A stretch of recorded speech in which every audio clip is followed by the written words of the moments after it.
So, here's the real question. How do dentists like you, who aren't willing to let insurance dictate how you will run your practice, who want to create incredibly profitable practices without sacrificing your time or sanity, how do you create the strategies to ensure your practice not only survives, but thrives in the 21st century? That's the blaring question, and Dr. Steve Schalintz is here to provide the answers. Welcome to Dental Practice Freedom Radio.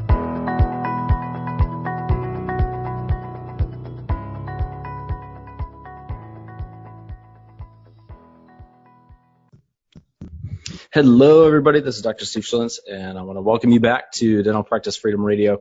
And wanted to record this podcast episode before I forgot, and before I forgot to tell you about it. So some of you know that listen to this podcast that I am a huge fan of coaching, both coaching myself, other clients, and then being coached. And first piece of advice is if you guys are looking for a coach, you should always be looking for a coach who is still being coached and doesn't stop being coached. Because the second you stop being coached, that assumes that you don't need to learn anything. And you know everything there is to know, and we know that that's a huge fallacy. So big important thing is when you're searching for a coach to take you to the next level, wherever you're at, you want to find a coach who is also being coached to go to the next level. Because we're all looking to go to the next level, wherever that is. So that's my little rant before I even start this episode. The big thing I want to talk about today is the D word, and I don't mean dentistry, I don't mean divorce, I don't mean any other D word other than decisions, and how important it is to make decisions. Way back when I started the podcast, I talked about decisions, but I wanted to go a little bit further into this because I was looking through my wallet today, and I actually shared this with the group that I'm in, which is a group of amazing dentists in a mastermind style format for an entire year, and with Anissa Holmes. And so I kind of shared this with the group, and I was like, you know what, that would probably be a good podcast episode. And I was looking through my wallet today. So I'm in Barnes & Noble. I'm looking through my wallet, and I kind of forgot about this, to be honest, but I was using cash, which as a millennial, I actually felt really weird. I bought a coffee with cash, and I had to get like change out, and this is like millennial problems. I'm like, I haven't used cash in forever to actually pay for something. So I'm used to just swiping a card. And so I wanted to try to use cash today, and it was fun. But then I get like 14 cents, and I don't know what to do with it. There's 4 pennies and a dime, and I'm like, it doesn't make any sense. I give them a quarter, and I get 5 coins back. And, somebody would say, well, figure it out so you don't have to do that. But I'm not my dad. I won't take 5 minutes to figure out what exact change I should be giving somebody so I get a dime back versus 14 cents. But anyway, so here I am in Barnes & Noble, and I'm looking through my wallet, and I see, I think, $65 US that have now been converted to Jamaican dollars. And I went to the Summit event. If you guys listened to the podcast episode before, I went to the Delivering Wow Summit event in Jamaica with Anissa Holmes. And I remember getting Jamaican currency while I was there because I had no idea, if I have to tip in Jamaican currency, what this is going to look like. And then I found out that everybody tips in US dollars anyway, so it didn't matter. But here I am at the exchange place, and I'm getting money for the exchange at the exchange services, and then I go through the entire trip, and I literally didn't spend $1 of it. And I looked at this. I'm like, well, I guess I can just exchange it back and get US dollars. But I said, no, I don't want to do that. I'm going to keep it in Jamaican dollars. And the reason is very simple. I wanted to go to the next Summit event. And this is what I call an advanced decision, right? It's a decision that's very important. The word decision is absolutely critical, but it's not just it's a decision that you're going to do something. It's an advanced decision. Now I have $70 worth of Jamaican currency sitting in my wallet. And the only way I can actually utilize this is if I go to another exchange place, someplace around here, which would take time out of my day and not be worth it. Or I have to get back to Jamaica and use it. And so by making that little simple thing, which is I'm not going to change my currency, I'm going to keep this with me, I've basically guaranteed myself that I will go to Jamaica again.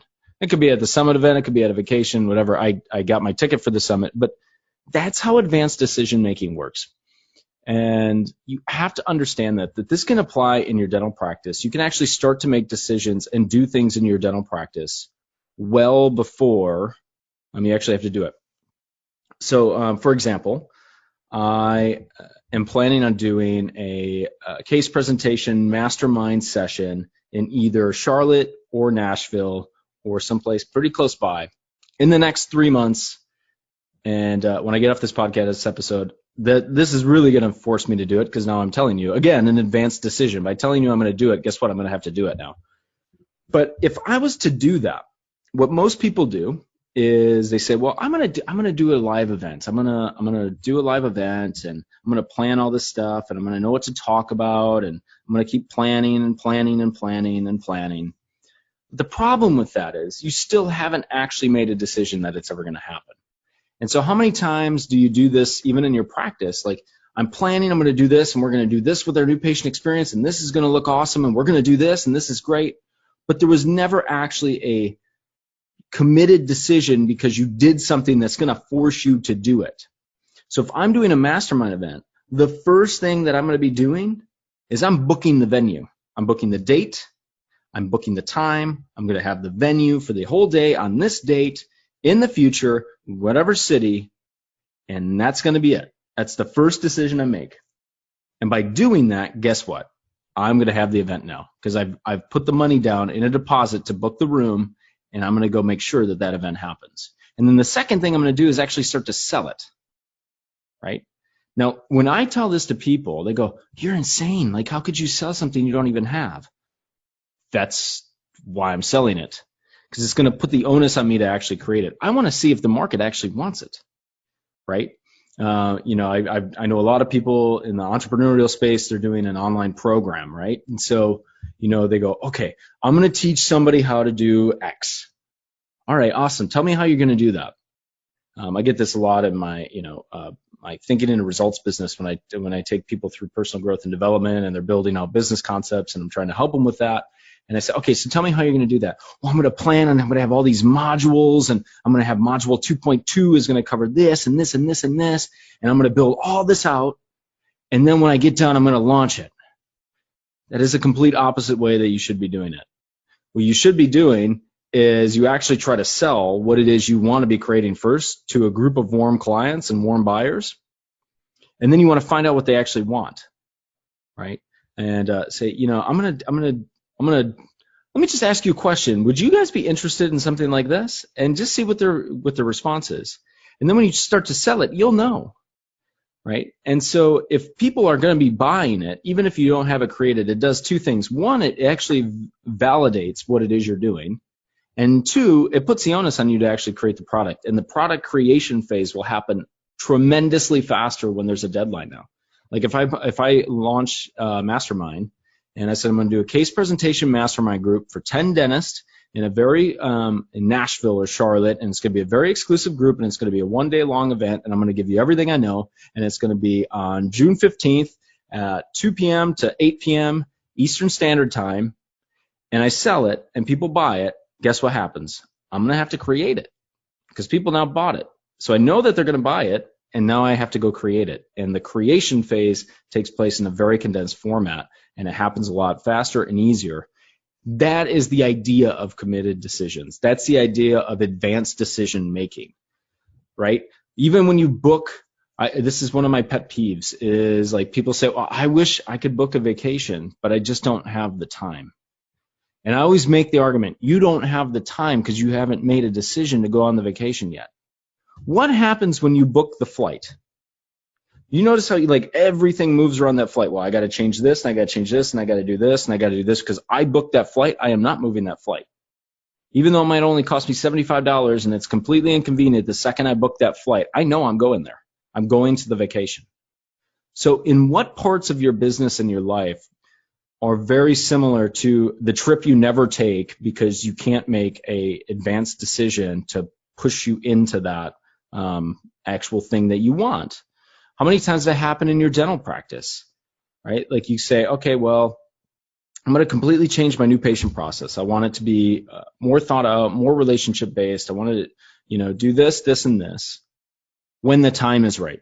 Well, here's the thing. The time will never be right. The only time that it'll be right is when you actually have a new patient call you on the phone and they say they want to come in as a new patient. And you say, my old scheduler used to say that a new patient would be 30 minutes and I'm doing an hour exam and I really want to incorporate an interview. The only time that that'll change is when you actually change it and say, hey, well, you're coming in for an hour and it's not 30 minutes anymore. And we're going to do an interview for you. And now when that patient comes in, you're going to have an interview set up for them because you told the patient you're going to have an interview set up for them. That is literally almost the only way that people change.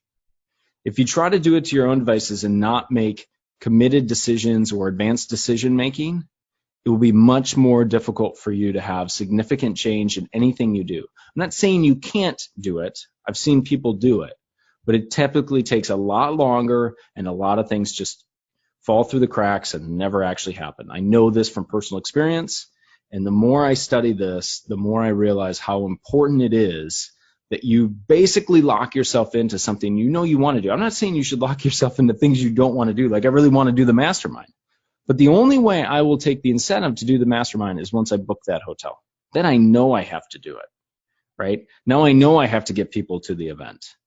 So I want you to be thinking about that in your own practice. Like, what are the things that you really wanted to do, and how can you make little micro commitments that almost push you in a direction where you have to do it? It'll help you so much. So hopefully you can make those little micro commitments, start to think about how you can integrate that in your practice and more importantly in your life. And hopefully you got some value out of this. As always, it's always my plug. If you guys get value out of this podcast, please go to dentalpracticefreedomradio.com and you'll be able to get the free case acceptance master plaque. Sound like a hygienist. Master pack where you get 5 free videos on kind of the 5 pillars that I use for case acceptance. They're short, they're easy to digest, but they're very, very impactful if you listen to them. And so that's just my thank you for listening. Encourage you, if you guys are getting value out of this, please go to iTunes, review it, rate it, and then just, tell me what it is you want me to talk about. You can even go to the Dental Practice Freedom Radio Facebook page and leave some comments. What do you want me to talk about? What do you find valuable? What do you want me to elaborate on? And I'd be happy to be able to go more in depth with what you guys are working on and what you want to accomplish. So hopefully you guys have a great day, and I'll talk to you soon. Thank you so much for listening to this episode on Dental Practice Freedom Radio with Dr. Steve Schultz. We'll see you on the next episode.